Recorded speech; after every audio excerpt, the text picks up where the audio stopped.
Kryeministri Hristijan Mickoski ironizon me kërkesën e kreut të BDI-s Ali Ahmeti për takim kokë më kokë. Kërkesë e dal nga takimi i fundit i liderëve.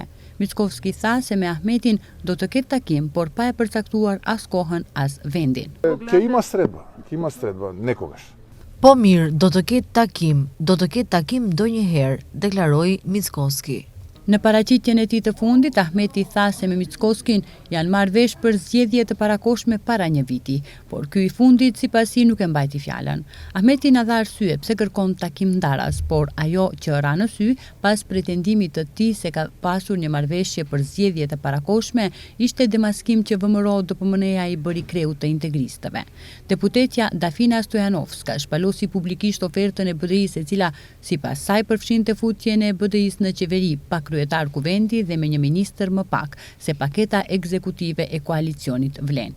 BDI i hodhi poshtë këto pretendime, duke i cilësuar si të pavërteta dhe tendenca për të shpërqendruar problemet reale të pushtetit. Deklaratat e Ahmetit për marrëveshje me Mickoskin mbi mundësinë e zgjedhjeve të parakohshme korespondojnë me periudhën pas zgjedhore.